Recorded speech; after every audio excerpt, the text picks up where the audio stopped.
Today, we're going to enter a world full of mysteries and dark magic, exploring 7 horror stories involving witches.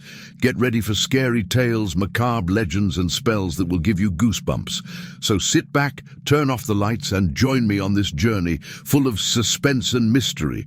Oh, and before the witches cast any spells around here, leave your like, subscribe to the channel, and activate the bell. That way you won't miss any of this terrifying content. Shall we begin?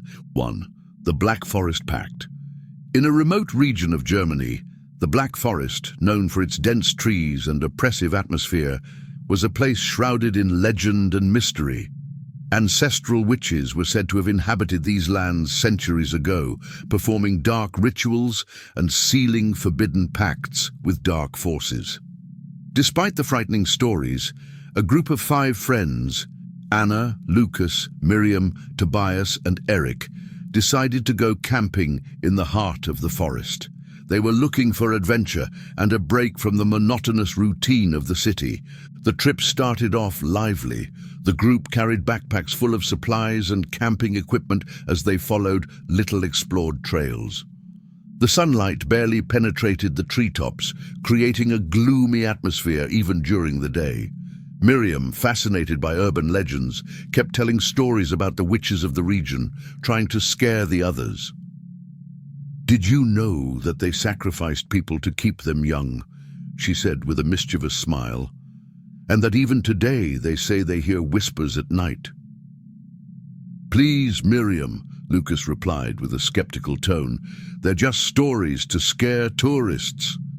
However, as night approached and the shadows lengthened, even Lucas began to feel an inexplicable discomfort.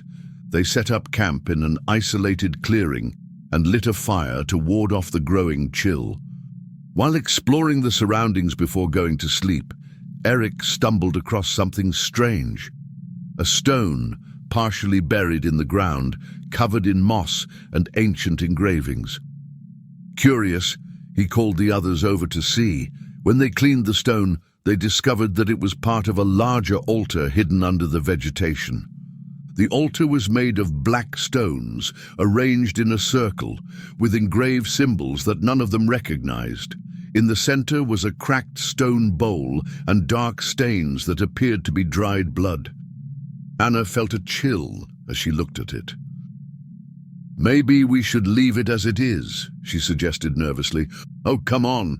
It's just an ancient relic," said Tobias, as he kicked away some leaves to reveal more of the altar. "There's nothing here but old stones." Miriam, always curious about the occult, started taking pictures of the altar while reading aloud the inscriptions engraved on the stones. Without knowing it, she uttered words that activated something that had lain dormant for centuries. Suddenly, an icy wind swept across the clearing, momentarily extinguishing the fire. Absolute silence overtook the forest. Not even the sound of insects could be heard. Anna felt her heart racing as she looked around. "Let's go back to camp," she said urgently. But something had changed. They didn't know it yet, but they had broken a magical seal that kept an ancient witch imprisoned in that forest. Back at camp, the group tried to ignore their growing discomfort. They laughed nervously at Miriam's stories and tried to convince themselves that it was all just a coincidence. However, when night fell completely, the strange events began. Anna was the first to notice. Shadows were moving among the trees beyond the reach of the firelight. Tobias dismissed it as just wild animals, but then they heard whispers coming from the darkness. Incomprehensible words spoken in an ancient language. "Did you hear that?" asked Eric in a low voice. Before anyone could answer, a scream echoed through the forest. It was loud and piercing, as if someone was suffering unbearable pain. The sound seemed to come from all directions at once. They ran into the tents in an attempt to protect themselves, but the terror had only just begun. During the early hours of the morning, Lucas disappeared without a trace. His tent was torn inside and there were deep marks on the ground, as if something had dragged him into the forest. In the morning, the remaining group tried to find Lucas by following the marks on the ground. The footprints led them deeper into the forest, where they found something horrible. His body was hanging from a tree with symbols carved into his pale skin. His eyes were open and staring into the void. Anna screamed as Eric tried to pull her away from the macabre scene. "She's hunting us," whispered Miriam with tears in her eyes. "The witch. We freed her." Tobias tried to stay calm and lead the group back to the clearing to grab their belongings and flee the forest as quickly as possible. But as they advanced along the makeshift trail, they realized that they were walking in circles, always returning to the same starting point. The witch began to appear to them in quick glimpses, a tall, hooded figure with eyes glowing like burning coals. She whispered their names into the wind as she manipulated the environment around them. One by one, the friends began to succumb to paranoia and growing fear. Eric was the next to disappear after being separated from the group during a frantic chase through the shadows of the forest. Miriam revealed more about the local legends. They said that whoever broke the seal had to pay with their lives or offer another soul in exchange. The witch would not stop until she had completed her ritual of revenge against those who dared to disturb her. Only Anna and Tobias were left when they finally decided to confront the witch directly at the altar where it all began. They believed they could undo the ritual by reading the inscriptions again, but this time correctly. When they arrived at the altar on the last night in the pale light of the full moon, they found Miriam lying dead on the black stones with the same symbols carved into her bloody body. The witch emerged from the shadows. Her skin was as grey as burnt ashes. Her long fingers ended in sharp claws. Her voice was a chorus of distorted wails. Anna recited the words, while Tobias tried to distract her with a makeshift torch made from dry twigs and alcohol-soaked cloth. The battle was desperate. Tobias was mortally wounded before Anna could complete the spell. With a deafening scream, the witch disappeared in a burst of black light. But not before whispering, "I'll be back." Anna was found days later by rescue workers, wandering alone through the forest in a state of shock. She never told them exactly what happened that last night, but she knew that something still lingered in the Black Forest, waiting patiently for its next victim. 2. The Curse of the Three Sisters. In the harsh winter of 1673, a small village called Black Hollow, located in a remote part of Scotland, lived under the weight of fear and superstition. Surrounded by dense forests and snow-capped mountains, the village was isolated from the outside world, which meant that its residents depended on each other to survive. But this bond was broken when three sisters, Eleanor, Margaret, and Isabel Blackwood, were accused of witchcraft. The sisters were healers who lived on the outskirts of the village, in a cottage near the forest. They were known for their knowledge of medicinal herbs and for helping the villagers in times of illness. However, when an unexplained outbreak struck the village and claimed the lives of several children, the villagers began to suspect that the sisters were involved. Rumors spread quickly. They were said to have made a pact with the devil in exchange for power. Fear turned to hatred, and the sisters were dragged out of their hut in the middle of the night by an angry mob. They were summarily tried and condemned to death at the stake. Before they were burned, Eleanor, the eldest of the sisters, put a curse on the villagers' descendants. "You condemn us unjustly," she shouted as the flames rose into the sky. "But know this, your bloodlines will pay the price. The blood of the guilty will be spilled, generation after generation. We will return." The sisters' screams echoed through the village as the fire consumed their bodies. The villagers believed that they had exterminated evil, but they didn't know that they had planted the seeds of something much worse. In 2025, Black Hollow still existed as a small village forgotten by time. Most of the descendants of the original villagers had left for bigger cities, but some families remained tied to the land out of tradition or necessity. One of these families was the McAllisters, whose surname was among the oldest in the village. Clara McAllister, a young woman of 22, had recently returned to the village after the death of her grandmother to help her mother look after the old family home. Clara had always found Black Hollow a strange place, too quiet, with residents who seemed to carry an invisible weight on their shoulders. Shortly after her arrival, Clara began to hear stories about recent disappearances in the village. 3 people had disappeared without a trace in the last 2 months: an elderly farmer, a young teacher, and a 10-year-old boy. The villagers were unsettled, but no one seemed willing to talk about it openly. One evening, while helping her mother organize the attic of the old house, Clara found a box full of old documents and letters belonging to her grandmother. Among the papers was a diary with a worn leather cover. The diary belonged to a woman called Eleanor Blackwood. Curious, Clara began to read the diary. The pages were full of detailed descriptions of the Blackwood sisters' healing practices and their interactions with the villagers of the time. However, the last few pages drastically changed the tone. Eleanor described how they were wrongly accused and how they placed a curse on the descendants of those who betrayed them. Clara felt a chill when she realized that her own family was mentioned in the diary as one of the main people responsible for the sisters' condemnation.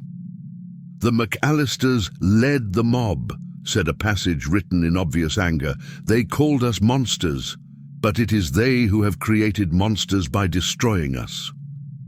As she read deeper into the diary, Clara found something even more disturbing. Eleanor wrote that the curse would be activated when the villagers' descendants began to forget their past actions. The recent disappearances began to make sense to Clara. She believed that the sisters were fulfilling their promise of revenge. That night, Clara found it difficult to sleep. She was awoken by strange sounds coming from outside, low whispers mixed with the sound of wind rustling through the trees near the house. Unable to ignore the disturbing sound, she grabbed a flashlight and went outside to investigate. The forest seemed darker than ever as Clara walked between the tall trees. The whispers seemed to guide her to a clearing where she found something unexpected. 3 large stones arranged in a circle on the moss-covered ground. Engraved on the stones were the names of the 3 Blackwood sisters. Suddenly, Clara felt as if she was being watched. As she turned to go home, she saw shadows moving among the trees, female figures with eyes glowing like burning coals.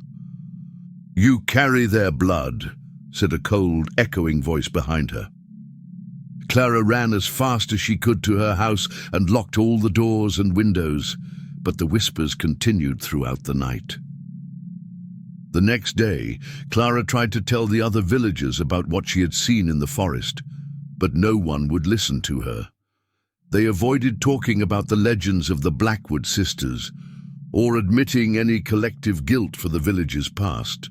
Determined to put an end to the disappearances and break the curse before it was too late, Clara returned to the diary to look for answers.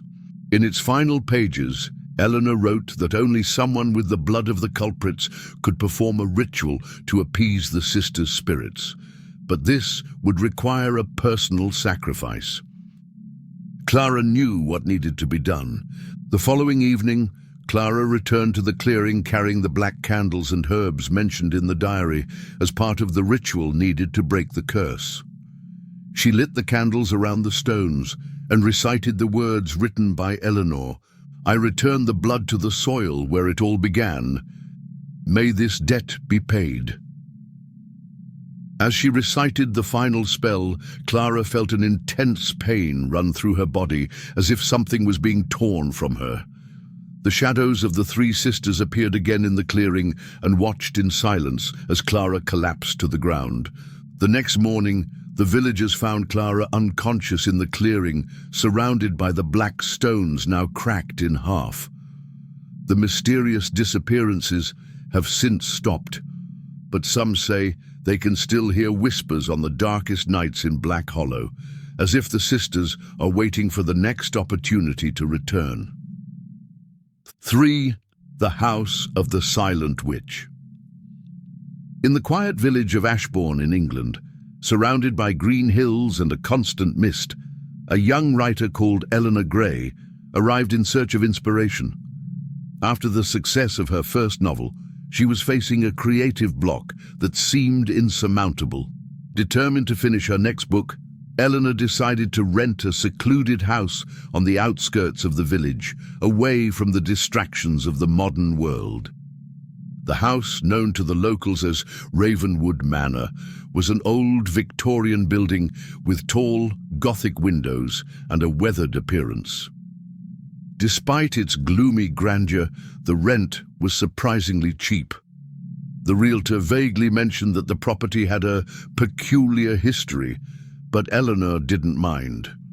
For her, the isolation and mysterious atmosphere were perfect for stimulating her creativity. However, as soon as she crossed the threshold of the house for the first time, Eleanor felt an inexplicable chill. The air seemed thicker in there, and there was a lingering smell of melted wax mixed with something metallic. The walls were covered in layers of peeling paint, revealing strange patterns underneath, symbols that seemed to have been drawn by hand. "It's just an old house," she muttered to herself as she unpacked. But deep down, something about the house seemed alive. For the first few days, Eleanor devoted herself to her work. She set up her desk in the home office, a room with a huge window overlooking the abandoned garden. The absolute silence of the property was disturbing at first, but soon she began to appreciate it. The words began to flow again, and Eleanor felt that she was finally regaining her creative rhythm. But then the incidents began. On the third night, while writing late, she heard a faint sound coming from upstairs, like footsteps dragging on the wooden floor.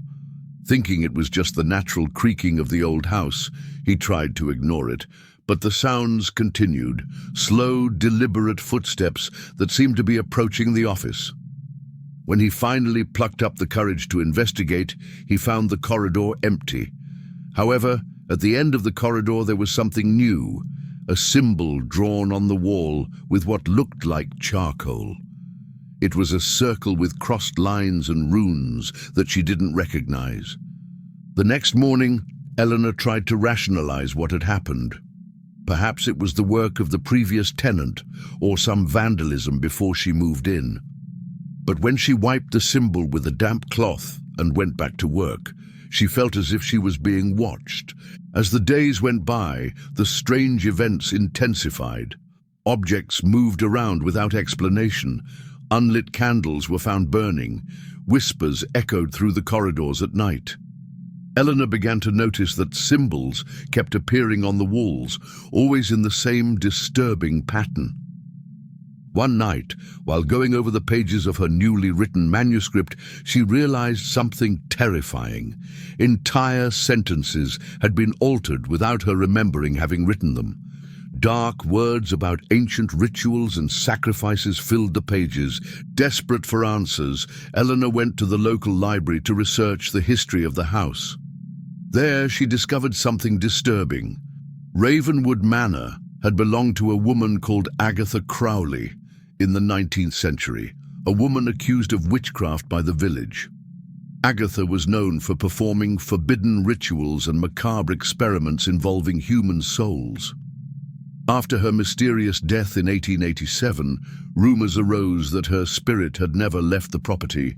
"They called her the Silent Witch," explained the local librarian in a low voice. "They say she never spoke in public, but those who entered her house swore they heard her voice whispering directly into their minds." Returning home that rainy night, Eleanor felt more vulnerable than ever. The whispers were now constant, female voices muttering words in an unknown language whenever she was alone in the dark rooms. The apparitions began soon after, fleeting shadows in the corners of her eyes, distorted reflections in mirrors, figures standing at the foot of her bed as she tried to sleep. Eleanor's sanity began to wear thin quickly. She avoided looking at the symbols on the walls because she knew they were multiplying. One morning, after a sleepless night due to the incessant whispering, she found something new in her office, an old grimoire left open on her desk. The book hadn't been there before and was written in the same language as the whispers. As she flipped through the pages with trembling hands, she realized that the book described detailed rituals for summoning spirits and trapping human souls in physical objects, practices directly associated with the silent witch. Eleanor then understood that the presence in the house didn't just want to scare her. It wanted to use her as part of some unfinished ritual started by Agatha Crowley centuries ago. Determined to put an end to it before she completely lost her sanity or was consumed by the witch, Eleanor decided to perform a counter-ritual described in the grimoire, something risky and potentially fatal. On her last night at Ravenwood Manor, she gathered black candles found in the house and drew a protective circle on the floor using rock salt mixed with ashes, as instructed in the book. As she recited the words of the counter-ritual aloud, the voices around her increased in intensity until they turned into deafening screams. The spectral figure of the witch finally appeared before her. "Do you think you can banish me?" sneered Agatha as she slowly advanced into the protective circle. With tears streaming down her face from overwhelming fear, Eleanor continued reciting until she felt a burst of energy run through her body like liquid fire. The witch let out a final scream before disappearing completely, taking with her all the symbols on the walls and the oppressive whispers. If you're enjoying the story so far, how about taking a quick break and subscribing to the channel? It really helps to support my work and motivates me to keep bringing you more dark and scary content. Just click on the subscribe button and if you can, leave a like too. Now let's get on with the next stories, shall we? There's a lot of terrifying stuff coming up. 4. The Book of Shadows. In the quiet town of Whitby, England, a teenager called Ethan lived with his mother in an old house inherited from his grandmother. The house, with its worn stone walls and dusty attic, had a mysterious aura that had always intrigued Ethan. After his grandmother's death, he and his mother began organizing the belongings left behind. It was during a rainy afternoon that Ethan decided to explore the attic, a place that seemed untouched for decades. As he rummaged through boxes full of musty books and old objects, something caught his eye. A black-covered grimoire with faded gold details. The book looked much older than anything else in the attic. Engraved on the cover was the title Liber Tenebris, the Book of Shadows. Intrigued, Ethan opened the book and found pages full of strange symbols, detailed diagrams and texts written in a language he didn't recognize. However, some pages were translated into English, including a section entitled Liberation Rituals. Without much thought, Ethan began to read aloud one of the spells described. As soon as he finished the last word, a gust of wind blew through the attic, extinguishing the dim light from the lamp hanging from the ceiling. The air became heavy, and a low whisper echoed around him. "Who dares wake me?" said a cold, threatening female voice. Ethan felt a shiver run down his spine. He had freed something, or someone, that had been trapped in that book for centuries. Over the next few days, Ethan began to notice changes in the house. Shadows seemed to move on their own through the corridors, and whispers echoed in the night as he tried to sleep. Objects disappeared or moved around without explanation. But the worst happened when he began to see reflections of a female figure in the mirror, a tall woman with eyes as black as the darkness and long hair that seemed to float like smoke. One night, while trying to ignore the strange events, Ethan heard heavy footsteps coming up the stairs to his room. When he turned to look at the door, it opened slowly, revealing the figure of the woman in the mirror. She entered the room without making a sound. "You have freed me," she said with a cold smile. "Now you must complete the ritual." Ethan tried to shout, but his voice failed him. The witch explained that she had been imprisoned in the grimoire by villagers centuries ago after being accused of witchcraft and dark rituals. To regain her full strength and completely escape the bond with the book, she needed Ethan to perform 3 rituals described in the pages of Liber Tenebris. "If you refuse," she said as the shadows around her stirred violently, "I will destroy everything you love." Terrified by the witch's threat, Ethan saw no choice but to obey. The first ritual required him to light black candles in a circle and recite specific words at midnight. The witch seemed stronger the next day, her appearance less spectral and more tangible. The second ritual was even more disturbing. He had to bury a personal object of someone close to him in consecrated ground to feed the witch's power. Reluctantly, Ethan took a locket belonging to his mother and performed the ritual in the local cemetery at dawn. When he returned home, he found the witch waiting for him in the living room. "You're doing well," she said with a cruel smile. "Just one more to go." While looking for the third ritual in the grimoire, Ethan began to notice something strange about the notes in the book. There seemed to be hidden messages written in the margins of the pages.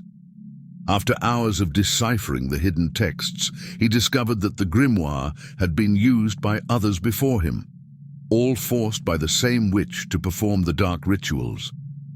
The messages revealed something even more terrifying. The third ritual required a human sacrifice to completely free the witch from her bond with the book. Ethan confronted the witch that night. "Why me?" he asked in desperation. "Why can't you do it yourself?" She glared at him. "Because I need someone foolish enough to open the book and weak enough to obey." The following night, armed only with courage and the words of the grimoire, Ethan confronted the witch in the attic where it all began. She laughed as she watched him try to resist. "Do you think you can defeat me?"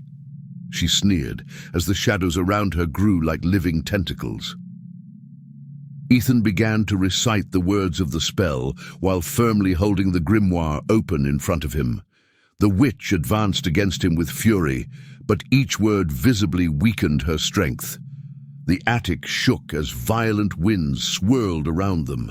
With a final deafening scream, the witch was sucked back into the pages of the book in an explosion of black light. The grimoire fell hard to the ground, now silent. Ethan burned Liber Tenebris that very night, or at least tried to. Although the flames consumed the outer pages of the book, its core remained intact, as if something was still alive inside it. Sometimes, at night, when everything is too quiet, he still hears whispers echoing in his mind. 5. The Circle of Darkness. In the small, isolated town of Ravenswood, located in the Scottish countryside, a dark mystery has begun to haunt the residents. During full moon nights, children disappeared without a trace. There were no signs of a struggle, no clues as to where they had gone, just the oppressive silence that gripped the town after each disappearance. The residents were terrified, but no one dared to talk about it. It was as if everyone knew something they preferred to ignore. However, a group of teenagers, Ellie, Sam, Noah, and Grace, couldn't accept the town's silence. They were inseparable friends and had a special bond with the missing children. 2 of them were Ellie and Noah's younger siblings. Determined to discover the truth, the 4 decided to investigate on their own. They began to notice patterns in the disappearances.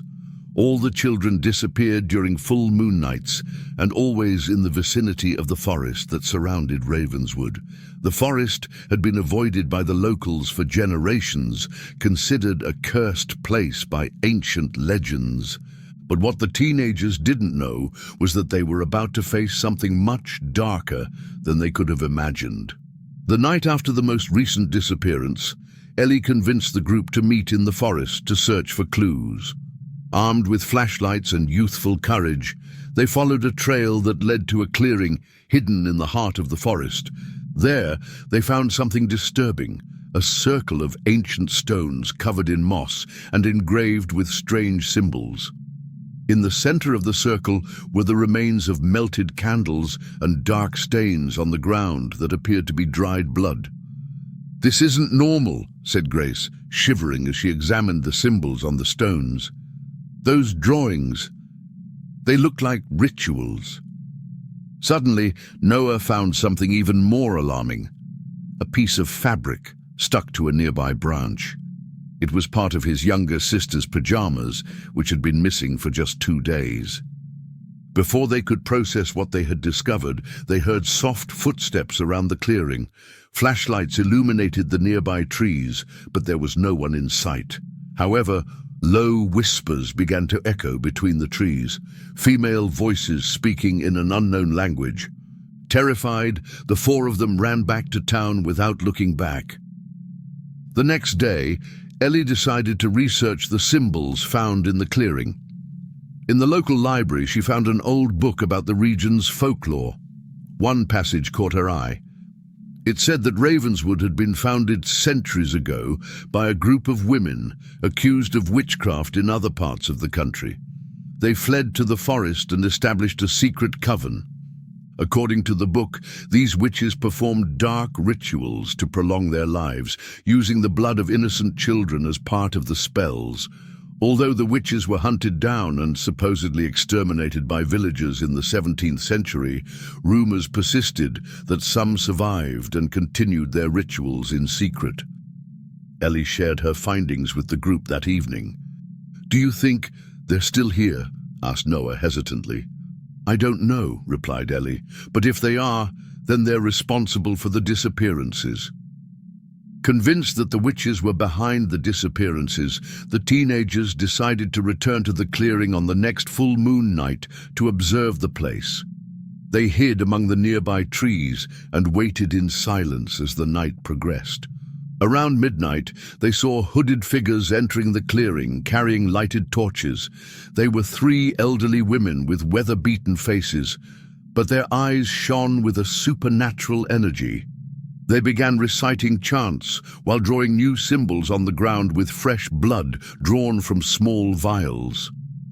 Ellie felt her heart race as she recognized one of the jars. It was the same one her sister used to store colored beads. "They have my sister," whispered Noah with restrained anger. The group watched in horror as the witches performed their ritual. When they had finished, a pale light emanated from the stone circle and enveloped the 3 women. Their curvy figures seemed to rejuvenate slightly, as if they had absorbed vital energy from the ritual.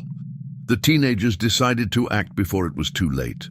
The following evening, armed with bottles full of gasoline and makeshift lighters, they returned to the clearing determined to destroy the ritualistic circle and put an end to the witches' rituals.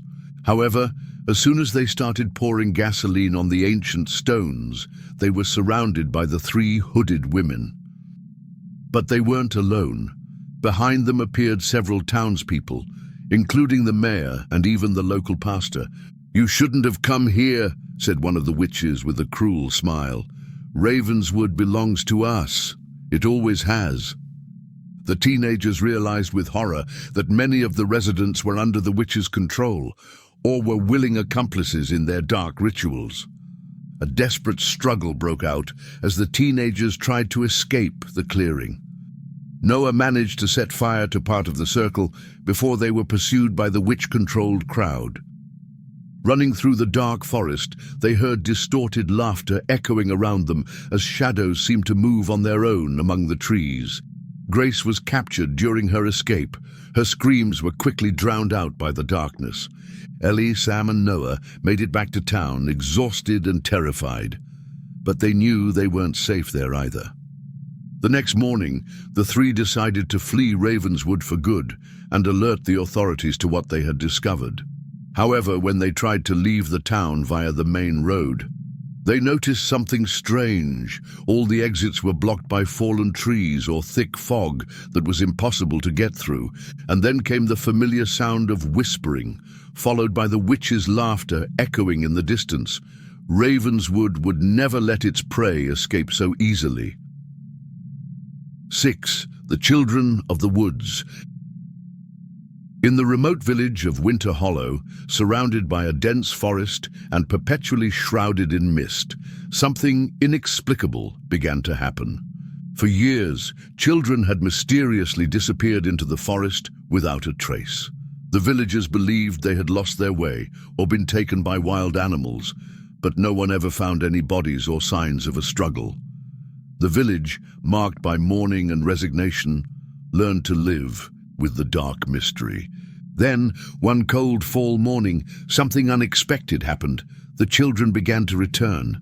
They emerged one by one from the forest, walking slowly towards the center of the village. Their clothes were torn and dirty, but their bodies showed no signs of aging or malnutrition, even for those who had been missing for years. Their faces were expressionless, and their eyes, once full of life, were now cold and empty. The parents were ecstatic to see their children again, but soon realized that something was wrong. The children didn't speak, didn't smile, and seemed incapable of showing any emotion. They mechanically obeyed orders and spent hours staring into the void. Something had changed in them, something deeply disturbing. Among the villagers was Evelyn Carter, a young teacher who had moved to Winter Hollow 2 years ago to teach the few remaining children. Evelyn had always been skeptical of the local superstitions about the forest, but the return of the children shook her convictions. Evelyn began to observe the children closely and noticed strange behavior. They never ate in public. They avoided direct sunlight and seemed to communicate with each other without words, as if they shared an invisible bond. Moreover, every night at midnight, they would leave their homes and walk together to the edge of the forest before returning at dawn.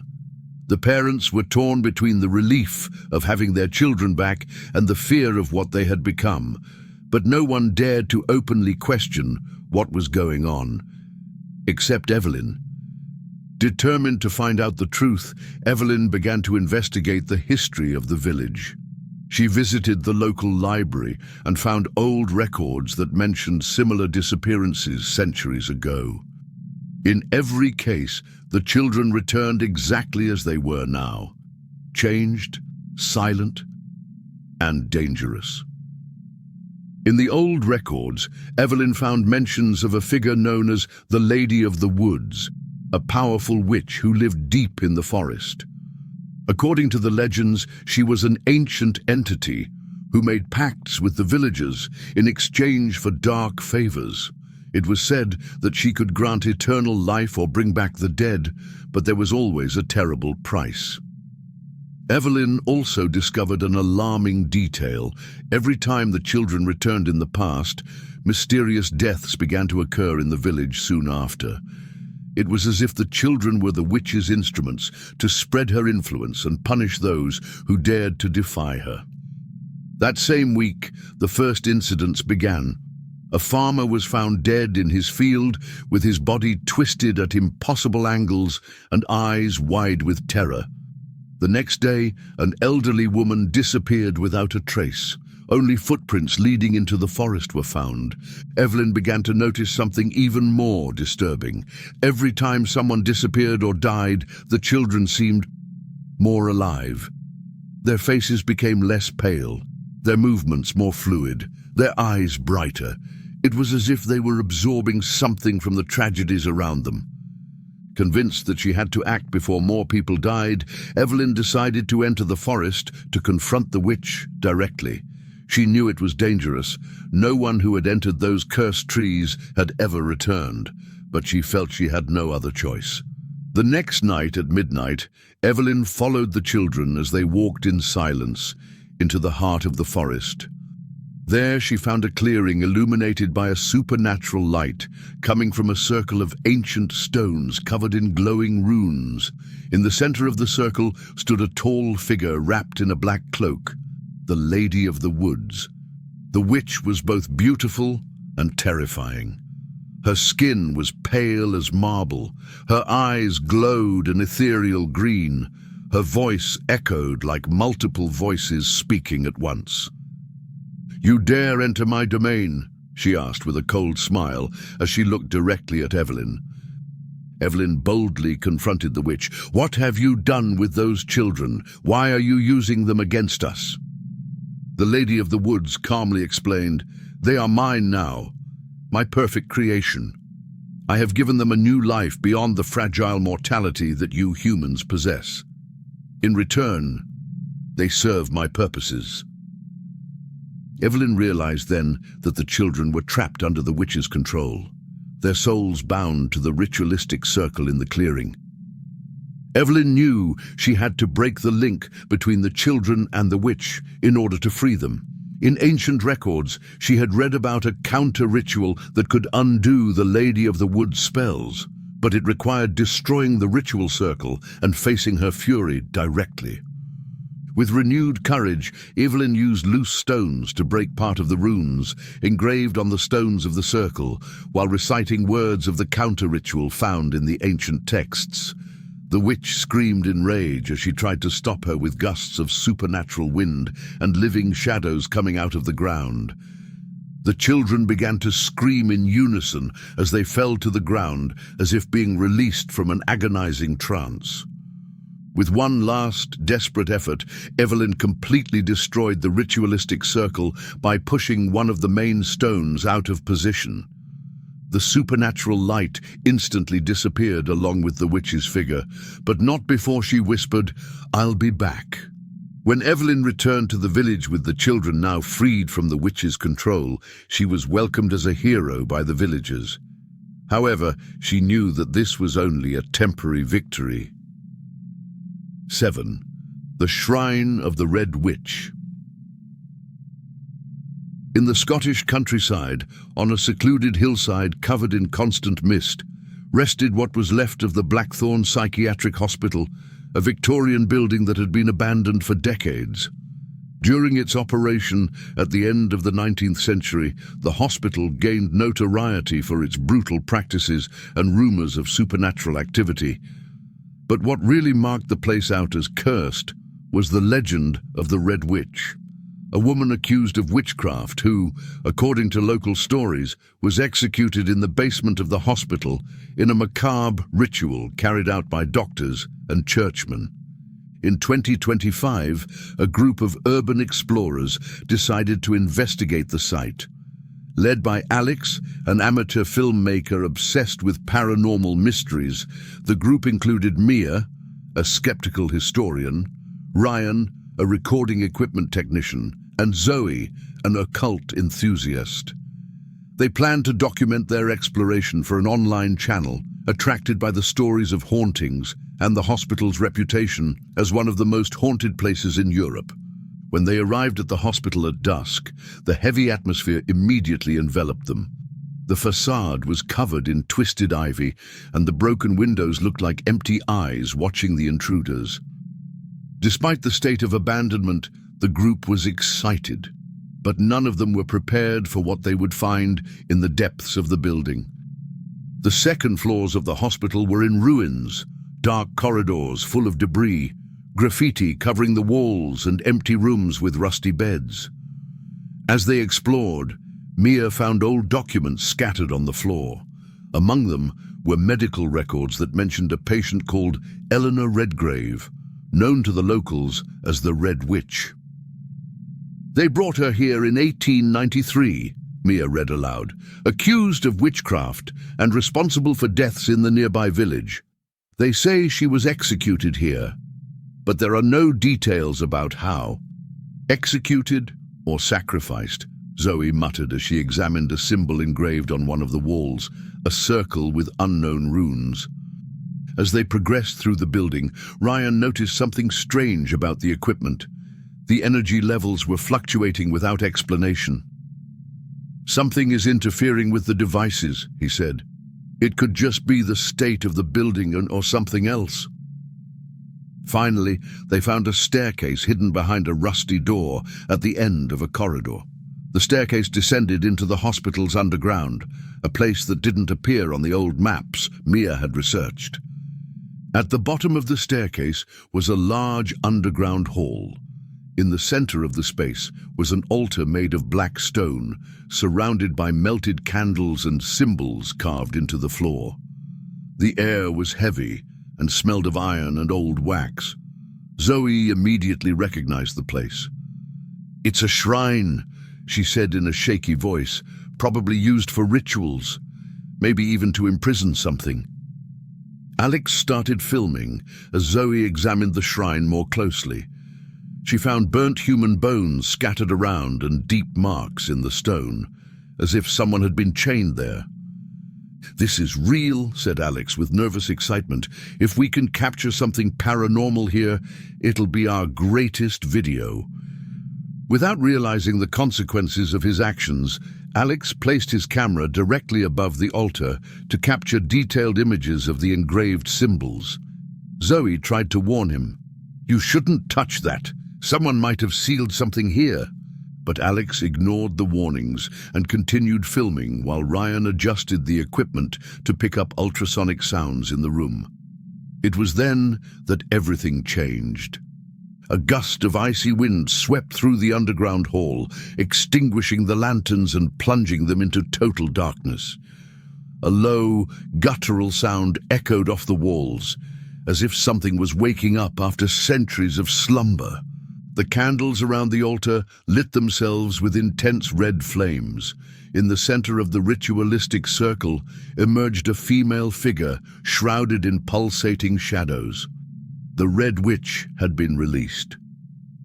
Eleanor Redgrave didn't look human. Her skin was as pale as cracked marble, her eyes glowed deep red, her hair floated as if submerged in black water. When she spoke, her voice was multiple, a distorted chorus that filled the entire space. "You dare desecrate my sanctuary," she said with a cruel smile. "Now you will pay for the blood that was taken from me." The group tried desperately to flee down the stairs, but the doors slammed shut with supernatural force before they could escape.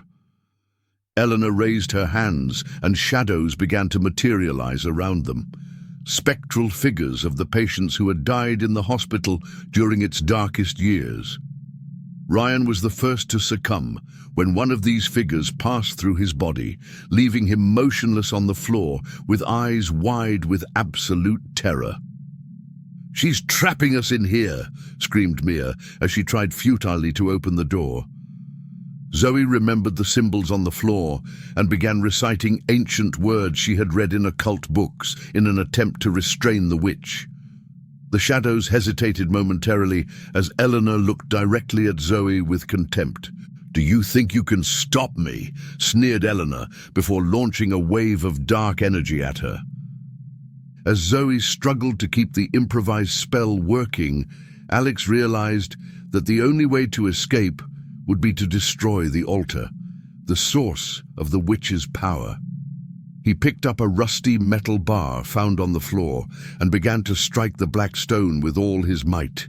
Each blow seemed to enrage Eleanor even more, but cracks began to form in the altar.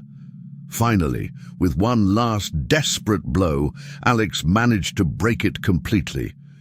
The underground hall was filled with deafening screams as the witch's figure disappeared in an explosion of red light. When it was all over, Alex, Mia, and Zoe escaped from the hospital carrying an unconscious Ryan between them. But something was different. Although they had survived physically, they each felt as if part of them had remained in that dark sanctuary. Weeks later, Alex revisited the footage shot that night, only to discover something terrifying. In the last scenes shot before the final explosion, Eleanor looked directly into the camera and whispered, "I'll be back." Since then, Alex has vowed never to enter another haunted place, but every night he dreams of red eyes glowing in the darkness, waiting patiently for the right moment to return. And those were the 7 horror stories involving witches. Which one did you find the scariest? Were there any that gave you goosebumps or that you already knew about? Let me know in the comments. I'd love to hear what you think. And if you liked the video, don't forget to leave your like, because it really helps the channel grow and encourages me to bring you more macabre content like this. Oh, and if you're not subscribed yet, Take the opportunity to subscribe now and activate the little bell. See you in the next video. See you soon.